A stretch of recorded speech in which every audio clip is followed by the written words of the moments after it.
trabalho está bem complicado, imagino que todo mundo também tenha essa situação hoje em dia. Então eu não fiz exatamente uma apresentação, eu não vou apresentar exatamente uma coisa completamente relacionada ao Rust, é completamente protótipo, 4 horas de projeto, enfim, tem coisas que eu usei o que está escrito no livro, tem coisas que eu só ignorei o que está escrito no livro, tem coisas que eu só fiz compilar, eu não sei como funciona, mas eu vou apresentar de qualquer maneira, tá? Então eu vou sentar ali só para poder controlar mais o computador, e se alguém não estiver ouvindo, me avisa. Então, eu queria falar um pouquinho desse projeto. Esse projeto aí chama DAT. E a ideia desse projeto é um Git para grandes pedaços de dados de uma maneira distribuída. Então eu gosto muito de projetos peer-to-peer. Esse é um dos projetos que eu tenho acompanhado tem uns 3, 4 anos e acompanhando o desenvolvimento. E a ideia é que você tem uma maneira de distribuir dados peer-to-peer usando qualquer infraestrutura de rede possível. Ele é um pouquinho similar ao IPFS, se alguém já conhece. A grande diferença do IPFS é que os dados são mutáveis.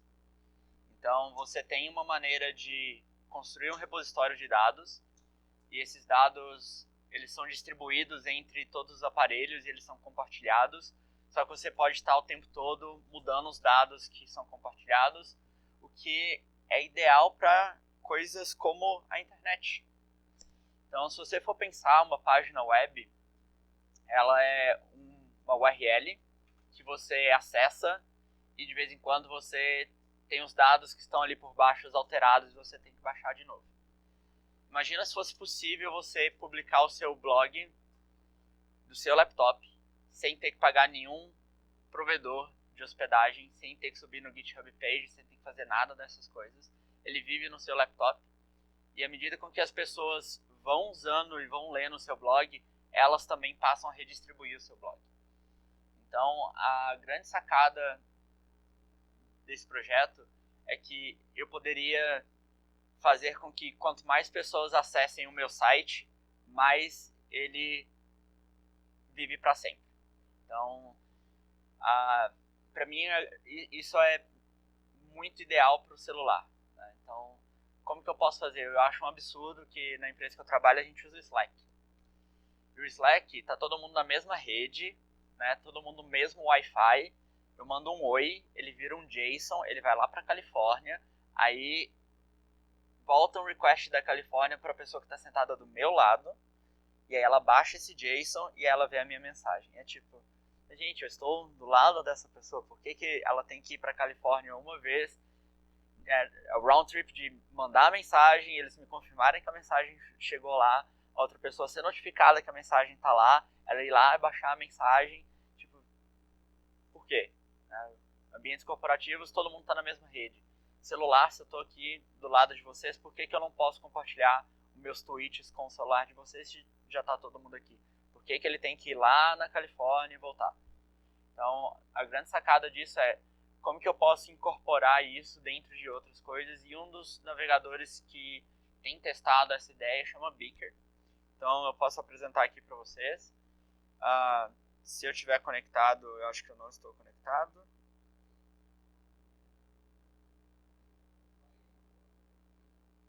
Eu estava conectado.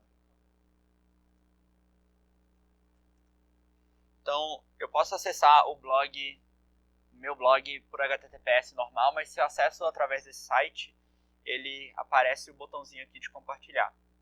E aí eu posso falar que eu quero compartilhar esse site também. Então, se todo mundo estiver aqui nessa mesma Wi-Fi e tentar acessar meu site usando o Beaker, vocês vão pegar o conteúdo direto do meu computador. Ele não necessariamente precisa ir até onde meu site está hospedado, que também está em Beaker, está em DAT e também fala esse protocolo. E então, tipo, não tem ninguém compartilhando ao mesmo tempo, eu não consigo compartilhar. Então, se eu estivesse subindo o servidor aqui do meu computador, ele ia baixar do meu próprio computador e acessar do meu próprio computador.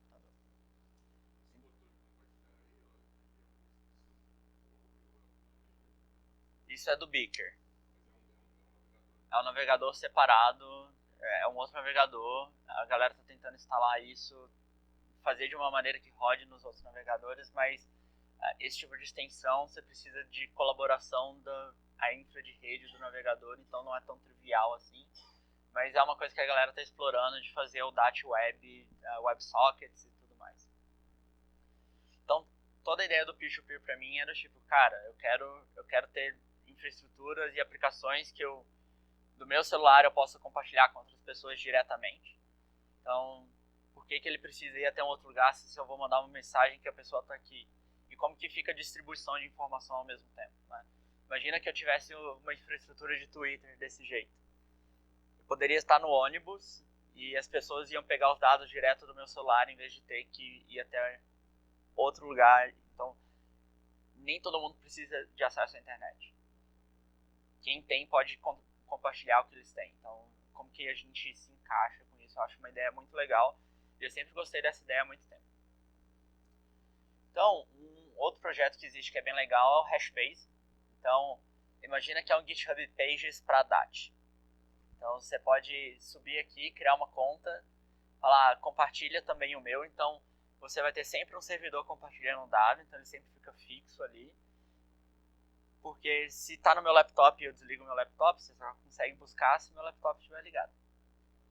Não necessariamente isso é verdade, porque se eu for uma pessoa muito famosa, uma subcelebridade do Twitter da tecnologia brasileira, talvez várias pessoas acessassem, e aí o computador das outras pessoas vão estar ligados, e aí pode ser que você pegue o computador de outra pessoa.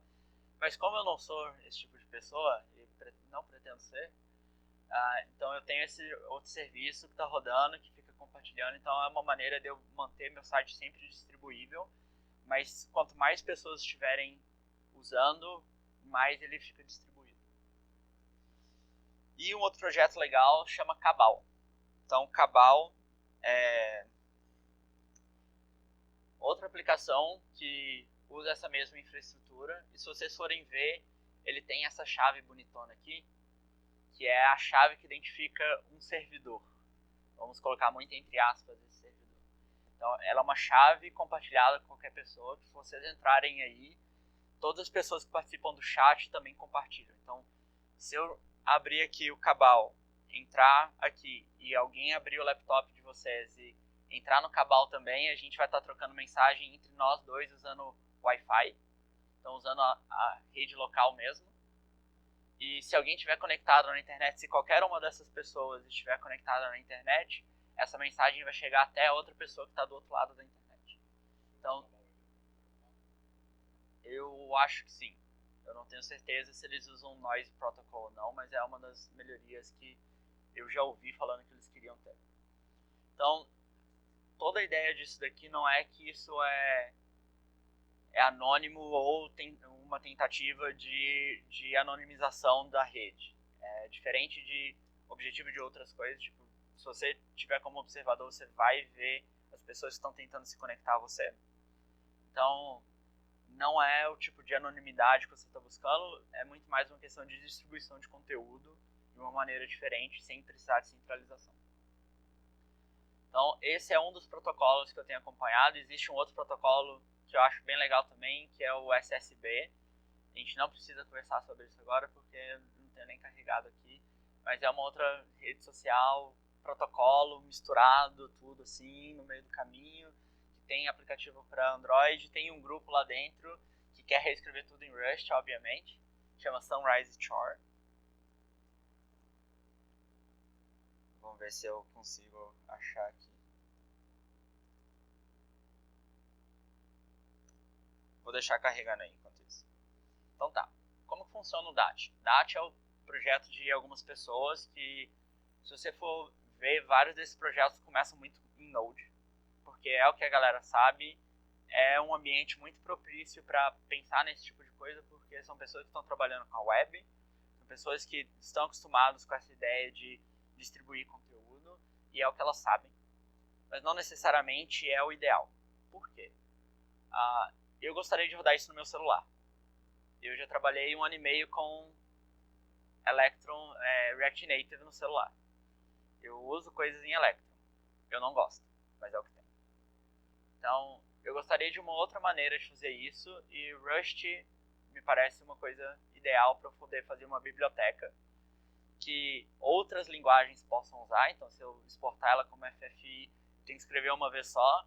Eu compilo para diferentes plataformas, eu posso distribuir, eu posso fazer os bindings em outra plataforma, em outra linguagem, e aí eu só uso. Então, toda a ideia começou de, tá, eu gosto muito do Dart, mas eu quero rodar no meu celular. Eu não quero instalar um Node no meu celular, logo eu vou reescrever tudo em Rust. Né? Eu não sou a única pessoa insana, né, que pensa esse tipo de coisa, e quando eu comecei a procurar isso há, sei lá, um ano atrás, eu descobri que existe um grupo que também pensa assim, e que também está interessado em fazer isso em Rust, e essa é a principal abstração que existe no protocolo, que é um hypercore. Então é a ideia de que você tem um sistema de arquivo na rede. Então ele é construído como se fosse um sistema de arquivo onde eu quero um caminho, você passa um caminho de rede, um caminho como se fosse acesso em disco, e ele vai buscar na rede inteira para ver quem que tem essa informação e montar isso no seu computador.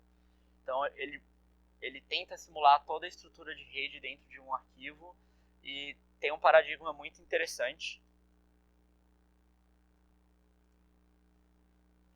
que é como que eu posso criar essas estruturas de dados de uma maneira que possa ser lida por outras aplicações, só que ela está sendo buscada pela rede. Então, isso tudo se mistura de um certo nível, onde se eu criar essas estruturas de dados no meu sistema de arquivo e compartilhar elas, o Beaker vai poder ler essas informações, e ele tem algumas extensões em JavaScript. Você pode escrever uma página em JavaScript que lê o conteúdo do disco e monta um Twitter. Só que esse Twitter é completamente distribuível, e se você quiser criar o seu Twitter, você não precisa baixar uma aplicação, subir um servidor, você só copia os arquivos dessa pessoa, cria uma nova hash, né, uma nova senha ali, um novo drive para compartilhar aquilo, e muda tudo que existe. E aí tá pronto. Você forca o site de outra pessoa e agora você tem o seu Twitter, só que cada pessoa com o seu Twitter, cada um com sua versão diferente, rodando o que tem que rodar. Então é uma ideia bem interessante que eu queria explorar, só que eu queria rodar isso no meu celular, porque computadores hoje em dia não é uma coisa que eu uso muito e eu deixo ligado o tempo todo. Então lá em casa eu tenho um desktop, eu tenho um laptop, mas não é uma coisa que eu estou o tempo todo conectado. Agora meu celular está o tempo todo conectado. Meu celular sempre está com 4G ligado.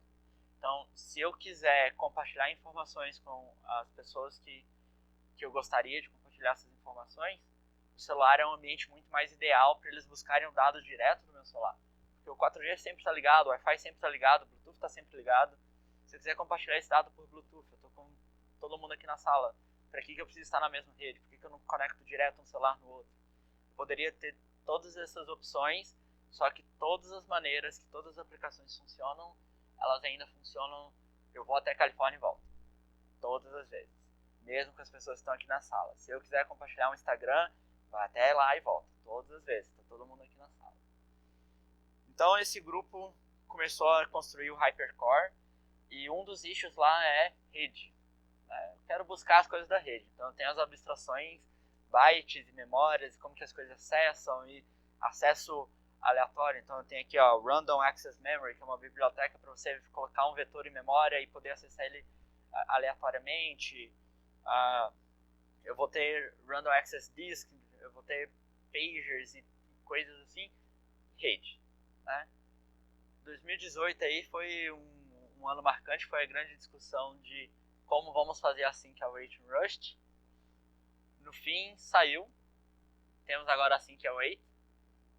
Agora dá pra fazer rede.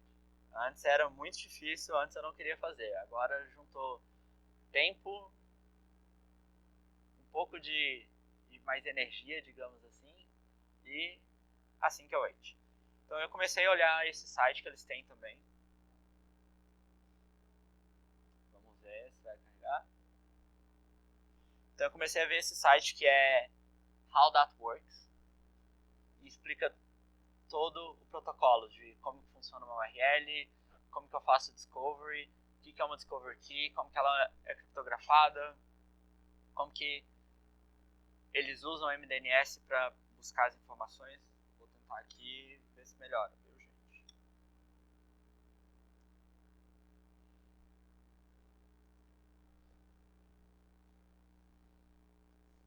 Então, se vocês forem ver, tem aí, então você tem que mandar um request, que é um pacote UDP para esse destino, com esse IP nessa porta, e tem esses bytes, tem que colocar 00, depois 132, depois 0, depois 0, depois 1, depois 0, depois 0. E aí, tipo, tá, como que eu faço isso?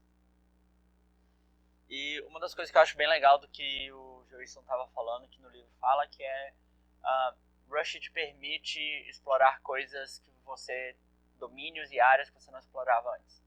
Então, essa é uma área que eu jamais gostaria de explorar em C.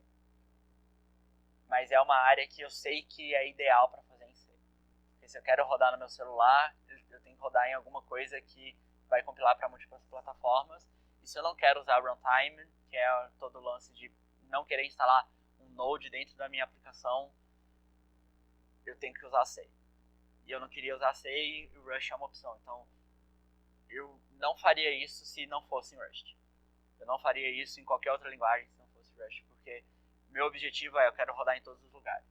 E para eu rodar em todos os lugares, as minhas opções são muito limitadas se eu não quiser baixar 300, 400 megas de runtime junto da minha aplicação. Então aqui tem todo o protocolo falando como funciona.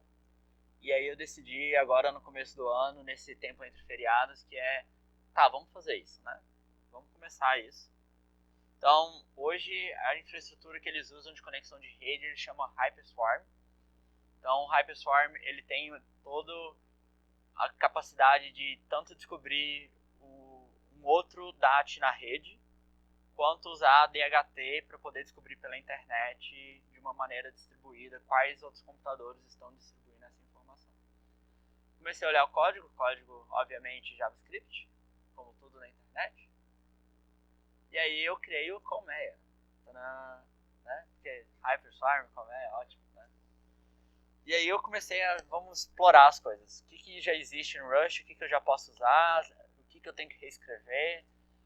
Então, explorei um pouquinho uma outra biblioteca que chama libp2p, que é bem interessante, mas ou você usa tudo libp2p ou você não usa nada libp2p. Então ela não é muito boa para fazer interop com esse outro ecossistema. Eu usei uma outra biblioteca de MDNS, então MDNS é como eu faço consultas de DNS e resolução de nome usando a rede local, né? Não a rede internet, mas a rede local. Ela funciona parcialmente, ela não me dá todas as informações que eu preciso para poder construir o protocolo. Eu usei uma outra biblioteca que é muito interessante, que é o TrustDNS, que experimentalmente possui uma extensão para MDNS, mas que não funciona. E aí eu descobri que eu vou ter que fazer na mão. Então, esses últimos dias aí, eu fiz isso. Eu estou com o meu computador aqui, vou dar um data share. Então, essa aqui é a coisa em JavaScript. Eu posso abrir aqui minha interface de rede, começar a capturar ela. Então, se eu parar aqui e começar de novo, eu deveria ver requisições MDNS acontecendo. Então, eu subi o DAT, que é em JavaScript, ele mandou para a rede, oi, alguém conhece esse hash criptografado aqui? E aí eu mesmo estou me respondendo, porque o próprio programa se responde falando, eu conheço. Então ele está rodando aqui. Ou está rodando também, não, beleza. Então está rodando aqui. Então eu tenho uma pergunta perguntando, alguém conhece isso? Então é um multicache, não sei se está dando para ver. Mas é uma transaction, tem uma query. Aí a query tem, eu gostaria que você me respondesse se você conhece esse negócio aqui. Beleza. Agora se eu vier aqui do meu outro lado, eu posso falar cargo run e colocar a mesma URL que eu tenho ali. E se tudo der certo, eu vou ter a cada 10 segundos uma nova requisição. Deixa eu ver se eu consigo limpar aqui. Então, a cada 10 segundos deveria ter uma requisição nova que está sendo requisitada pelo meu programa em Rush e respondida pelo meu programa em JavaScript. Então, está acontecendo. A cada 10 segundos vai aparecer um par aqui. 1, 2. Vamos ver de novo. 1, 2. Então, agora eu tenho alguma coisa rodando. Isso tudo eu queria fazer usando a nova infraestrutura de Async Await. Como que é o código? Tá horrendo. Eu sei. Tá tudo bem. É assim que funciona a vida. Não queria contar pra vocês, mas é isso mesmo. Então, o código binário que eu estou fazendo é: eu pego o primeiro argumento, e se não tiver, eu lanço um panic aí, que tipo, cadê meu argumento? Eu crio um socket novo, eu pego o argumento que eu preciso, eu transformo isso naquela versão de distribuição para eu poder saber, porque se eu anunciar essa chave inteira na rede, qualquer pessoa vai saber que ela existe. Então eu tenho que fazer uma versão dela onde só as pessoas que sabem o conteúdo completo consigam me responder. Então eu posso anunciar essa outra informação que eles chamam de Discovery Name, sem problema, porque só quem vai saber calcular o Discovery Name é quem tem a informação original. Então eu posso anunciar isso na rede.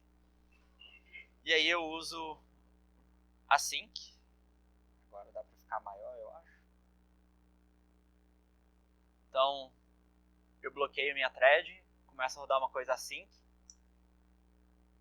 Crio meu novo locator com cada 10 segundos que eu quiser aí, com o socket que eu estou passando, a URL. E essa é a sintaxe temporária para eu fazer um string de futures. Então,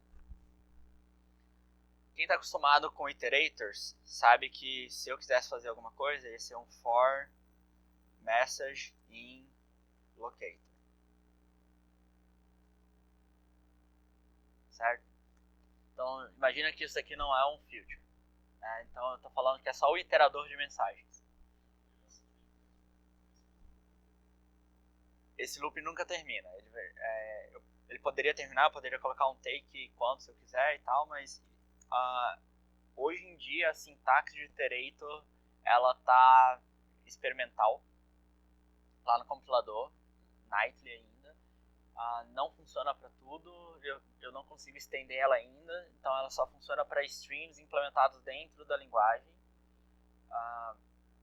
Então o ideal no futuro próximo é que a mesma sintaxe que eu tenha em iterators, não sei se vai ser um ponto string ou um ponto await, alguma coisa assim, ou o ponto await é do outro lado, eu não tenho a menor ideia de como vai funcionar isso. Mas a ideia é que eu possa fazer um loop em cima de coisas que vão acontecer eventualmente no futuro. Enquanto isso não tem, a sintaxe alternativa para um iterator é um while, let, some no iterator. Então o for, ele vira isso. Não sei se todo mundo sabia, mas por trás dos panos o for ele é só um syntax sugar para isso. Então é um while let, que eu vou tentando pegar um valor de dentro do iterator até ele virar um none, e depois que ele vira um none ele para. Então a sintaxe temporária é isso, e aí eu dou um next await.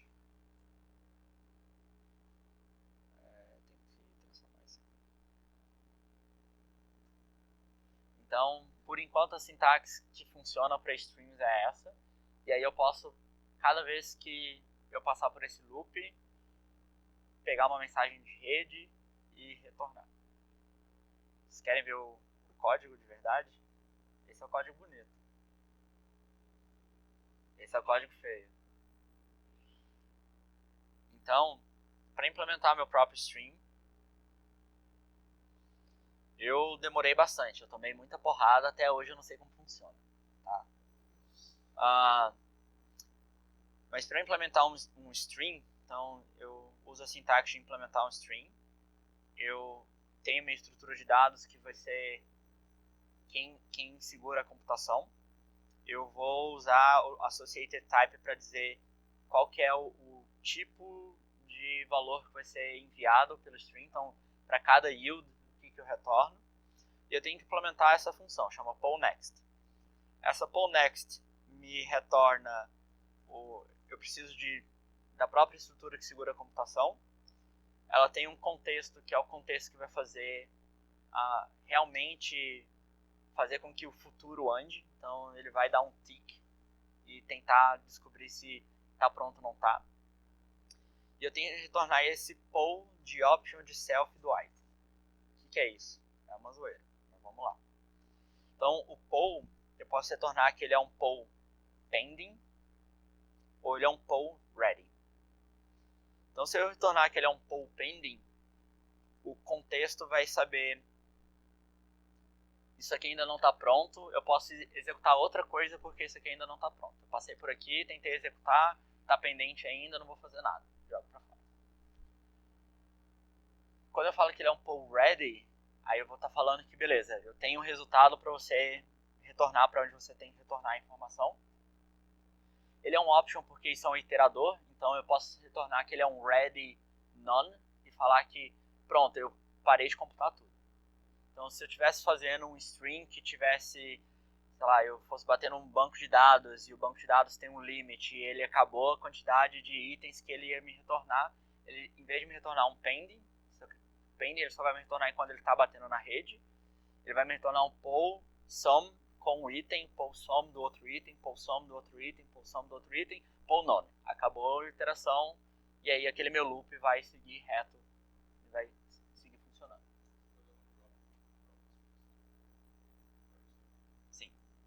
Então, como que funciona? A grande sacada que eu tive, eu não sei se esse é o melhor código, mas eu gostaria de a cada duração, então 10 segundos, 20 segundos, tempo que for, eu anunciar para a rede que eu estou interessado num DAT. Então, imagina que isso é um string que a cada 10 segundos acontece alguma coisa. E se eu nunca anunciar nada, eu nunca vou ter uma resposta. Então, vamos dizer que o laptop abriu agora, eu nunca perguntei para ele, eu vou ter que perguntar daqui 10 segundos de novo para ele poder me responder. Então, eu tenho que continuamente, a cada duração que eu quiser, fazer isso. Então, eu tenho um string que faz a query e eu tenho um string que ouve as coisas. A grande sacada é que eu estava tentando implementar tudo nessa função. Então, nessa função eu vinha aqui, pegava o socket, dava um receive, eu dava um socket send to também, e aí todas as vezes que eu dava um next, eu mandava tudo para a rede, esperava tudo e tipo, o que está acontecendo? Então, se eu crio um future ou um string dentro do poll, toda vez que eu vou fazer o polling de novo, eu vou estar criando mais um future. Então, eu não posso criar futuros dentro dessa função. Eu não posso instanciar nada novo dentro dessa função. Eu tenho que salvar a ideia de que a computação vai acontecer dentro da minha estrutura. E o Rush é um pouquinho diferente de outras linguagens de como funciona no futuro. Futures e streams, eles não fazem nada a não ser que você dê um await. Então, se eu criar um novo futuro, eu só estou criando a ideia de que uma computação vai acontecer. Então, se todos os momentos eu estiver criando a ideia de que uma computação vai acontecer e eu tentar fazer essa computação ao mesmo tempo, é como se eu estivesse spamando a rede todas as vezes que eu estivesse tentando ver se ela está pronta. Então, eu nunca ia ter nenhuma resposta porque eu sempre ia estar criando coisas novas. Então, o que eu faço? Dentro da minha estrutura locator, eu tenho duas estruturas que são strings diferentes. E aí eu salvo essa ideia de que eu vou estar iterando em cima de duas estruturas ao mesmo tempo. E aqui eu crio esses strings. Então o primeiro string eu passo um socket e um pacote, e ele vai chamar o socket, e enviar a mensagem. Só que só a criação desse string não faz com que ele envie nenhuma mensagem. Ele só salva a ideia de que eu vou computar uma mensagem em algum momento do futuro. E aí eu adiciono o throttle aqui para poder fazer isso a cada x segundos. E o listen é a mesma coisa. Eu vou ler a mensagem de rede, então eu vou dar um receive from aqui da estrutura, eu vou transformar ela numa mensagem DNS e se ela existir, se vocês forem ver, olha só que assinatura bonita, né? É um option de message string com um arc de assim que o DP, ó, lindo. É um option de uma tupla de um option, é uma boniteza. Então eu não li o livro aí, né? Primitive Obsession um pouco. Mas aí, ao mesmo tempo, eu tenho algumas coisas legais, né? Então, do mesmo jeito que eu tenho iteradores, eu posso... Esse aqui é um iterador normal, não é nada de futuro, eu já tenho um dado consolidado nesse momento. Posso usar um flat map para converter as coisas em UTF-8, ver se eu acho as informações que estão dentro do pacote. E o string tem as mesmas coisas, é como se fosse um iterator de futuros. Então eu tenho aqui um filter map em cima de um string. Então eu vou garantir que se eu tiver um item de rede e eu fazer um telnet e colocar qualquer bobagem lá e eu receber essa informação, eu só vou passar isso para frente se for uma informação válida. Então eu ganho os iterators, eu poderia ter um map, eu poderia ter um filter, eu poderia ter um take, eu poderia implementar tudo que for em cima desses streams, como eu estou acostumado. Só que nada dessas coisas está acontecendo na hora que eu crio. Então se você fizer isso no JavaScript, assim que você criar esse stream, ele já vai começar a mandar mensagem na rede. Tipo, não é isso que eu quero. Eu só quero salvar a ideia de que existe uma computação. E aí eu faço isso. Eu tento pegar um resultado do query. Então eu tento, na verdade, não é pegar um resultado. Eu tento produzir uma informação na rede, se tiver no momento certo. Então ele vai tentar bater ali, segundo 0, não é o momento. Segundo 1, não é o momento. Segundo 2, não é o momento. Segundo 3, não é o momento. Segundo 4, 5, 6, 7, 8, 9, 10. 10, beleza. Agora eu posso produzir. Só que eu não quero fazer nada com isso. E se eu tirar esse drop explícito, ele vai reclamar que eu não estou usando a resposta. Se eu tirar aqui, ele vai falar, então, ele vai reclamar aqui, ó. Você fez um poll de uma informação, então você foi ver se ela está pendente ou se ela está pronta, só que você não usou ela. Né? Você precisa usar essa informação do mesmo jeito que você usa o result, porque se eu pedir informação se você está pendente ou não, e eu não usei essa informação, eu só joguei ela fora. Tipo, tá bom, então joguei fora mesmo.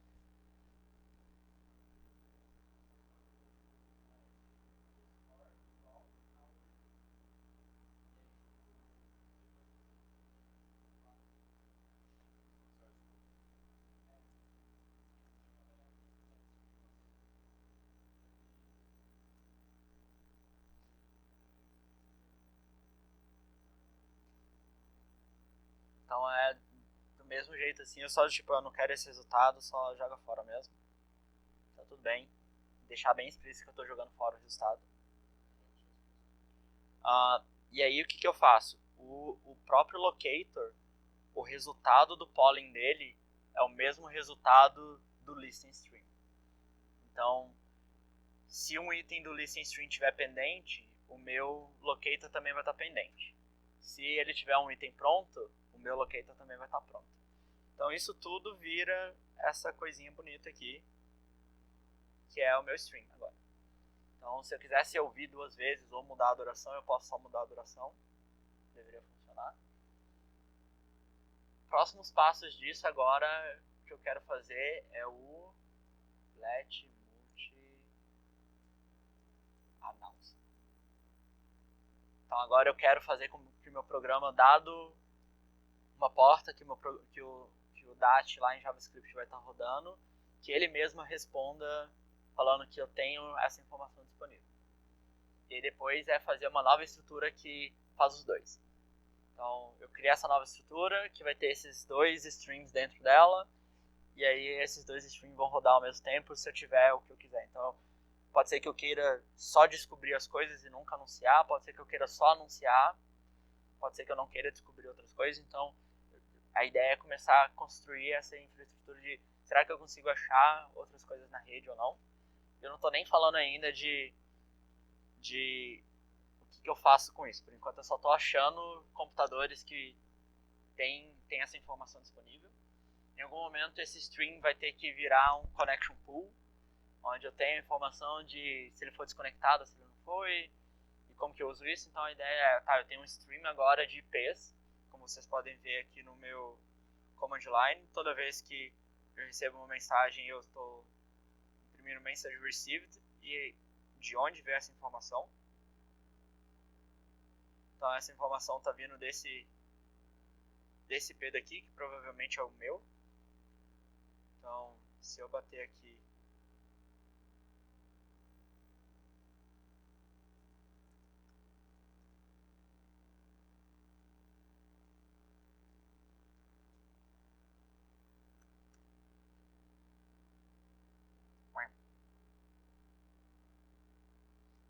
aparentemente eu não tenho telnet, eu acho que eu também não vou ter NC.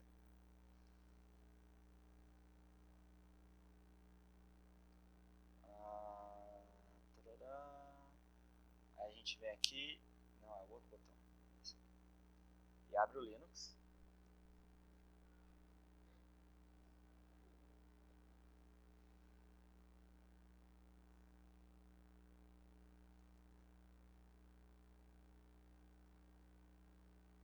Sério que eu não tenho nenhum dos dois?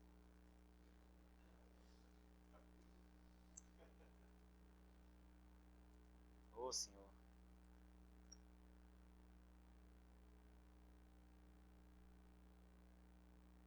Acho que agora vai, hein?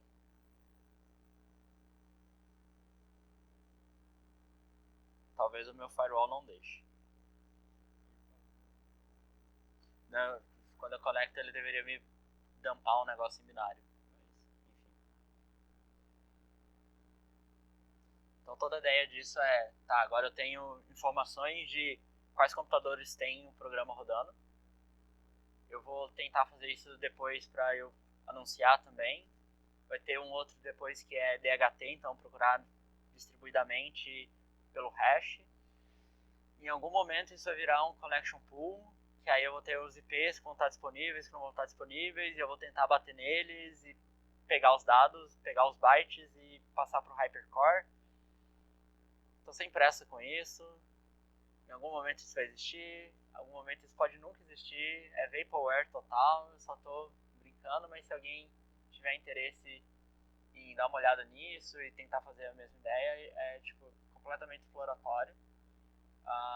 Tem lá o Hypercore, que se vocês quiserem dar uma olhada, é uma ideia bem legal também, que é como que eu monto um sistema de arquivos pela rede. Então, ele pode estar no seu computador, ele pode não estar no seu computador, diferente do NFS, sabe? Então, você não está falando especificamente de um computador, você está falando de qualquer computador. Como você encaixa isso tudo é bem legal. Em algum momento eu vou querer ter Bluetooth nisso, em algum momento eu vou conseguir colocar isso no meu celular. Sim. Então, ainda não é uma coisa que você consegue... Entra umas coisas assim que você começa a pensar, tá, eu tenho isso rodando no meu computador, agora eu vou ter um outro computador. E eu vou querer escrever, sei lá, no blog. Meu blog está no computador e aí eu estou no outro computador e eu quero escrever nesse outro computador. Aí eu não posso. Por quê? Porque eu posso entrar num ponto de conflito. Então, como que eu faço multi-writer em cima de uma estrutura distribuída? Então, tem uma coisa bem legal assim em cima disso, que é sistemas distribuídos, quem tiver interessado. Tem uma proposta de multi-writer, mas uma das coisas que eu achei mais interessante foi alguém falando que nesse modelo você pode só mudar a chave que você está apontando. Então, o meu blog ele aponta para uma chave. Se eu vir do meu computador mudar o conteúdo, eu posso só fazer ele apontar para outra chave e acabou. E tá tudo bem, eu posso ficar criando coisas efêmeras o tempo todo. Então, eu não preciso ter uma coisa canônica contanto que eu tenha um ponto de referência canônico que aponta para outras coisas, eu posso só ter conteúdos efêmeros e repositórios efêmeros. Então é um modelo muito diferente do que a gente está acostumado, de que não, esse arquivo tem que estar nesse computador, com esse IP, senão nada funciona. Tipo, e se eu só mudar para onde está apontando as coisas, e agora é um novo conteúdo, e beleza, joga tudo fora, começa tudo de novo, redistribui tudo de novo e tá tudo bem. Então é um modelo bem diferente assim, que eu fico muito curioso para saber como que aplicações poderiam usar isso melhor, sabe? Como que eu poderia escrever coisas que, numa cidade que nem São Paulo, que todo mundo anda com celular e internet o tempo todo, e Wi-Fi ligado, como que se eu estou no Starbucks ali, conecto no Wi-Fi, eu republico e atualizo a informação com outras pessoas que estão perto. E qual que é o modelo de redistribuição, em vez de ser uma coisa centralizada, ser uma coisa esporádica? E qual que é o modelo de estrutura que isso gera, sabe? Então, no final das contas, eu quero fazer uma aplicação que é o Pocket no meu celular, que eu compartilho o Pocket com outras pessoas, só que para isso tudo a gente tem o Yak Shave, né? Tem que ir lá, pegar o Yak e falar, então, eu estava tentando arrumar um Pocket no meu celular, agora eu estou escrevendo um protocolo de rede. Então, se quiser dar uma olhada lá, tem um canal no IRC também, conversa com o pessoal. Não é uma coisa muito ativa, então não esperem muita coisa dessa comunidade também, porque tá todo mundo meio que nesse ritmo de, cara, se tiver tem, se não tiver não tem. Tem esse outro que eu tinha falado também, que eu já falei demais. O Olive Garden é uma ideia bem legal de como estruturar informações em disco para esse tipo de estrutura de aplicação e distribuição. E tem o Sunrise Shore, que é fazendo um SSB, que é um outro protocolo que não é o DAT, em Rust também. Quem quiser, eu tenho o Manyverse no meu celular aqui, a gente pode virar amigos, vocês vão ter acesso ao SSB.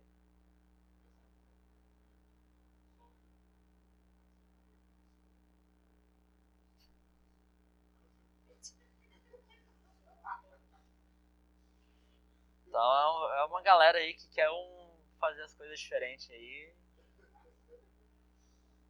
Então, em algum momento isso vai existir no celular também, porque é Rust, né?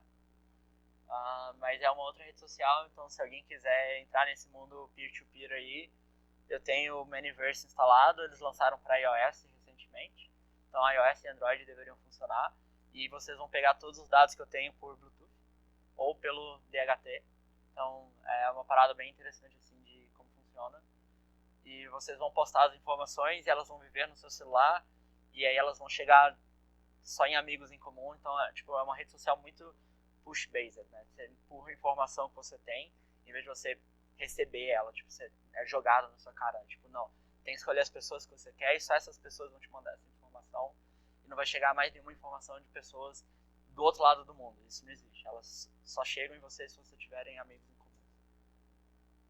Então, era isso que eu tinha para apresentar. Se alguém quiser dar uma olhada como funciona, tá lá no meu GitHub. Se alguém quiser melhorar o código, pode melhorar. Se alguém achar que tá uma bosta, tudo bem também. Então, não garanto nenhum suporte comercial a isso. Tá tudo tranquilo.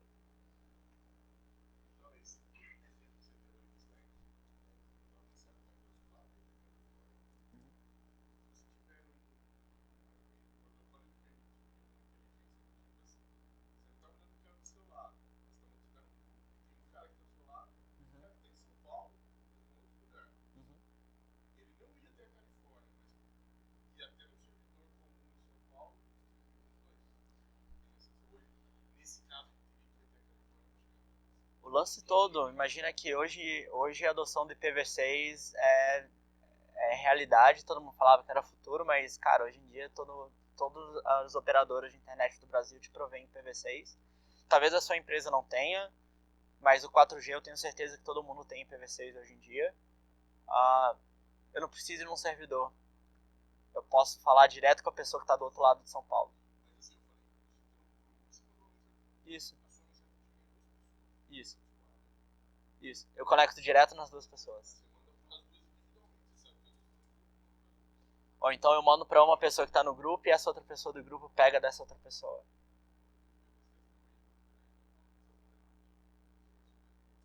Então eu posso conectar direto, eu mandei uma mensagem para o grupo, e isso é escrito nesse DAT, e aí esse DAT todo mundo está ouvindo ao mesmo tempo, e aí todo mundo tem acesso de escrita nisso, e aí eu replico para todo mundo. Uhum. Não, se vocês pegarem aí, sempre tem. Por exemplo, lá em casa eu configurei de um jeito com que todos os meus devices têm IPv6. Geralmente, se você pegar Vivo Fibra, Tim Fibra, geralmente eles já vêm configurado por padrão para redistribuir IPv6.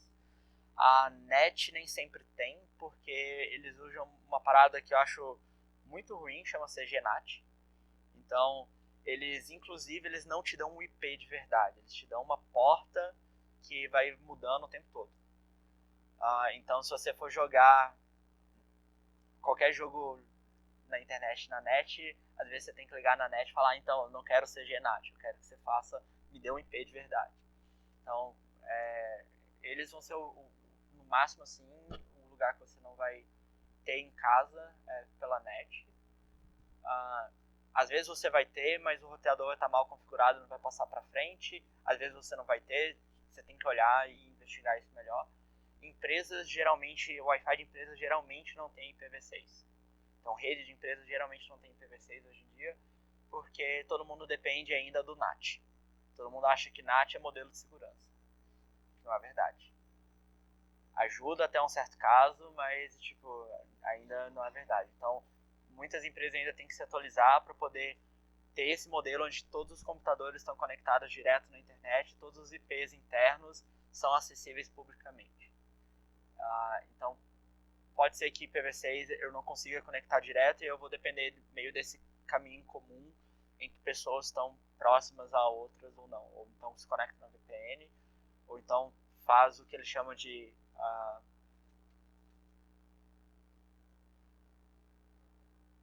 punch holing. Então, você cria uma porta e mantém ela aberta e faz com que outra pessoa acesse aquela porta. Então, redes é uma parada bem, bem complexa, mas o IPv6 simplificou muito. Então, se todo mundo tiver IPv6, fica muito mais fácil, porque eu posso falar direto com o celular. Tá resolvido.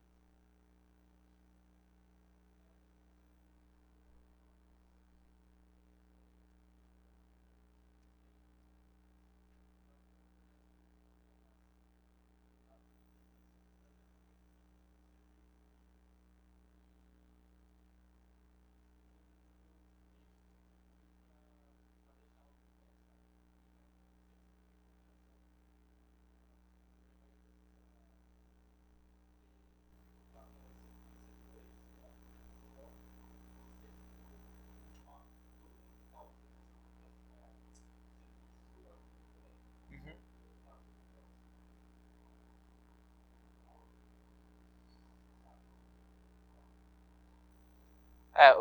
A grande diferença desses projetos, tanto o SSB quanto o DAT, é que eles não têm a proposta de computação. Eles são só estrutura de dados. Então, eles não são Bitcoin. Não é isso. Sabe? Não é nenhuma dessas criptomoedas com a ideia que você compartilha a informação e você meio que paga para ter acesso a isso usando computação ou storage ou alguma coisa assim. É uma coisa bem community driven. A ideia de que, cara, eu sou seu amigo, tudo bem eu segurar o seu dado no meu celular, porque eu te conheço. E a gente tá fazendo isso tudo na amizade, a gente não tá fazendo nada disso de maneira monetária ou de buscar alguma coisa de calcular, não tem nenhum cálculo envolvido, é só estrutura de dados. Era isso que eu tinha para apresentar, espero que tenha sido interessante, talvez até o fim do ano tenha mais novidades em relação a isso, mas enfim, tá lá. Valeu, gente.